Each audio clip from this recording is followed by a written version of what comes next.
ये कहानी है 3 साधुओं की जो कि अपनी हंसी के लिए बहुत प्रसिद्ध थे। ये जहाँ जहाँ भी जाते वहाँ पे अपनी हंसी का भंडार ऐसे फैला देते कि जो कोई भी इन्हें देखता हंस के खुल के हंस पड़ता और हंस हंस के झूम उठता। जी हाँ, इन्होंने ज्ञान के रूप में हंसी ही बांटी और हंसी ही सबको दी। जहाँ जहाँ भी इनके कदम पड़ते वहाँ वहाँ खुशी का माहौल बन जाता।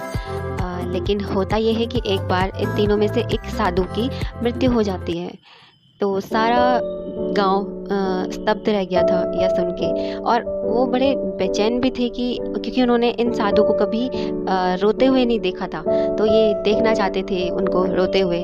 और ये सब लोग जब वहाँ पर जाते हैं जहाँ पर इनके जो साथी थे, बाकी दो साधुओं के जो साथी था एक, जब उनकी मृत्यु हो चुकी वहाँ पर गए तो इन्होंने देखा और स्तब्ध रह गए। इन्होंने देखा कि वो 2 साधु और भी पहले से भी ज़्यादा तेज हंसने लगे, और ऐसी हंसी कि जो पहले कभी किसी ने न हंसी। जी हाँ, तो सब लोगों ने कुछ अच्छे लोग थे जिन्होंने इन्हें पूछा और इन्हें कहा कि आप इस तरह से क्यों हंस रहे हैं, ये खुशी का माहौल नहीं है, ये आपने अपना एक साथी खो दिया है, तो ये तो दुख का माहौल है ना।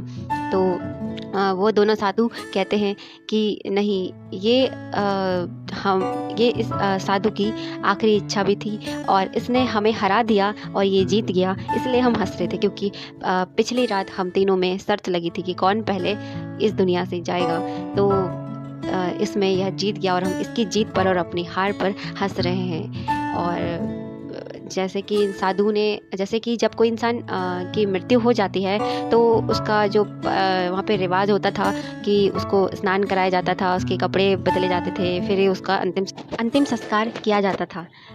लेकिन यहाँ पर जो ये साधु थे जो जिनकी मृत्यु हो गई थी, इन्होंने मरने से पहले अपने बाकी 2 साधुओं से अपनी आखिरी इच्छा बताई थी। तो वो चाहते थे कि ना ही इनको स्नान कराया जाए और ना ही इनके कपड़े को बदला जाए।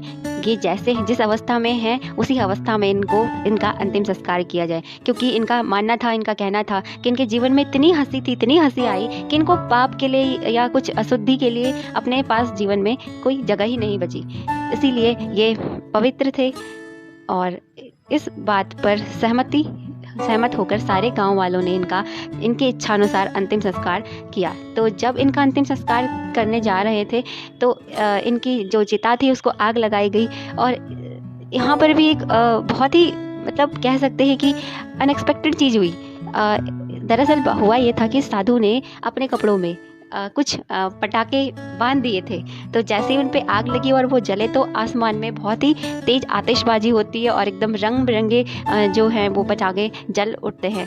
तो इस पूरे दृश्य को देखकर आश्चर्यचकित हो गए सारे गांव वाले, और एक बार फिर से जोर जोर से सब लोग हंसने लग जाते हैं। और इसी में ही इस साधु की जीत थी। तो एक बार फिर से जाते जाते ये साधु भी सबको ऐसे हंसा गया जैसे पहले कोई ना हंसा था। तो दोस्तों, इस कहानी का मकसद ये था कि ये भाग दौड़ भरी ज़िंदगी और इस मतलब लड़ाई झगड़ा और दुनिया भर की जो हम इन जंजाल में फंसते जा रहे हैं इस पूरे लाइफ में, जो भी हमारी लाइफ में टेम्पररी चीज़ों को लेके हम बिल्कुल ऐसे फंस चुके हैं इस लाइफ के जंजाल में, मोह माया में। तो इन सब के बीच रहते हुए भी हमें हंसना नहीं भूलना चाहिए। जी हाँ, यह सब भूल चुके हैं। खुशी तो जैसे कि सबके जीवन से ऐसा लगता है कि ना मात्र की रह चुकी हो, और हंसी भी ऐसी सबकी फीकी सी हंसी।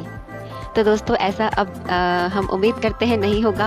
और आप सब के लिए भी मेरी दुआएं हैं, हमारी दुआएं हैं। जैसे कि हमारे चैनल का नाम है लेट्स गेट स्माइल। तो जी हाँ, एक प्यारी सी स्माइल दीजिए और अपने लाइक से इस वीडियो को अपना ढेर सारा प्यार दीजिए अपने इस चैनल को।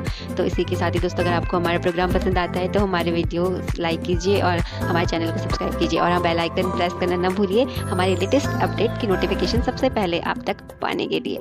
तो चलिए दोस्तों, इसी के साथ एक प्यारी सी स्माइल के साथ आपको छोड़े जा रही हूँ और फिर मिलेंगे किसी और इंटरेस्टिंग से प्रोग्राम के साथ। Till then, take care, bye bye.